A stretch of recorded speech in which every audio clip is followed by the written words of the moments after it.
Verzuz has been doing pretty exceptional for the past couple of events that they've done. It's been star-studded, of course. One was a lot of gangsterism, one was a lot of R&B and dancing, and it's been pretty cool. This one, not so much. Uh, Today's verses was with Donell Jones and Joe, two exceptional, legendary R&B artists, and we can't take nothing away from them. But the way this verses went, how it was designed, it was supposed to be black excellence, and it kind of just turned into a debacle. You know what I mean? Uh, the records that they played, that's the one thing that they did get right. Donell Jones played a lot of his classic records, and Joe did the same thing. The one thing that we forgot, because even before the verses, a lot of people were saying that Donell Jones will win because he has more of the cohesive records from the albums that everybody loved. Like, if you're gonna play any R&B album from front to back, it'll be a Donell Jones album, especially the first album, Where I Want to Be.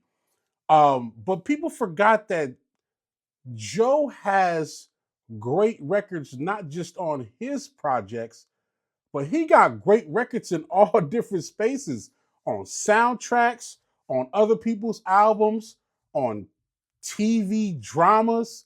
I mean, that was kind of like the caveat that made this versus a little bit lopsided.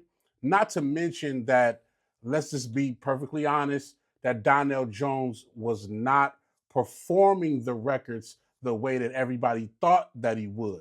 The one thing about his music that kind of made it bad for this verses for this reason. Let me explain. A lot of Donell Jones records are songs that we sing with our hearts a part of it. Our memories are attached to a lot of his songs. So when we hear certain runs, certain ways that he displays his harmonies and vocals, we want to sing it exactly how the song is playing it. The same, where I wanna be, you know what's up. We are singing it word for word exactly how it is. Now, when Donell Jones got on stage, he took the liberty, and I'm pretty sure when he does his concerts or any of his shows, he takes the liberty to change certain things a part of the song where we're not resonating with it the way you think we are. When we hear certain records, we want to hear the harmonies, the ad libs, we want to hear the vocals.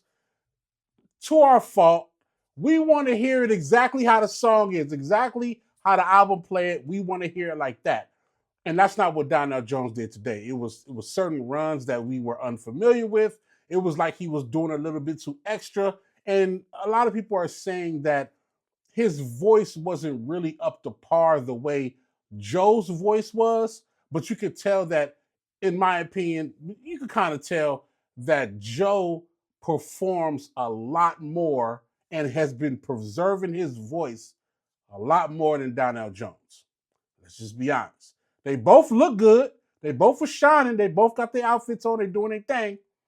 But you could just tell that Joe is still a little bit more equipped to perform than Donell Jones was. You know what I mean? They played all of the classics that you would love. You know what I mean? I don't have to go through an entire recap of the classic records.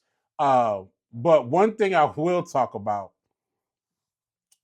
the feature game for Joe, man, when he brought out the G Unit. He brought out 50 Cent. He brought out Tony Yayo. Listen, when you have a record, now a lot of people don't realize that that's the voice on the Big Rich Town record on the Power series. That is Joe's voice. Everybody loves that song, but very few people remember that is Joe on that hook. That's him. When you have a TV series that's that popular, people can't help but to love that song when it comes on. So when 50 Cent came out, this is the Big Rich Town, you know he finna go crazy. And then I forgot, like me, I forgot that Joe and 50 worked before anyway. I want to be another. I really want to try. Come on, man. What are we talking about? Listen, for those two records to be a part of Joe's side of Versus was the nail in the coffin. That was it after that. It was done. There's nothing to be said. I mean, just because once again, certain records are attached to our memories. I mean, even Joe don't want to be a player no more. Like that's a record. In the remix is even better with Big Pun, Rest His Soul. I mean, listen, it was Donell Jones album cuts and cuts that are dear to our heart versus Joe being a true artist in so many different factors that I mean, even on the even Faded Pictures. Come on, man. Faded Pictures with Case. Like, that's another record that was on the soundtrack, but fire. You know what I'm saying? Overall, in my opinion, it was still a good versus. They still did their thing. We want to see more R&B acts verses like these. You know what I'm saying? I know a lot of people were talking about like seeing Avant on stage, seeing Kim on stage, seeing so many other groups that we probably haven't seen before. You know what I mean? I would love to see an In Vogue on stage. I would love to see who's going to go up against Boys the Men. Like these are the things that we want to talk about. So let me know in the comments what you felt about today's verses between Donell Jones and Joe. And let me know if there was something that Donell Jones could have did to kind of like boost it up the energy of what he was doing a lot more. At the end of the day, it was still Black excellence. It was still great people in the crowd and the stance. It was a lot of singing along with the music on both sides, which I love. I appreciate that. And just let me know in the comments, man. Let's talk about it. And what verses would you love to see next? Y'all know what it is. Work low.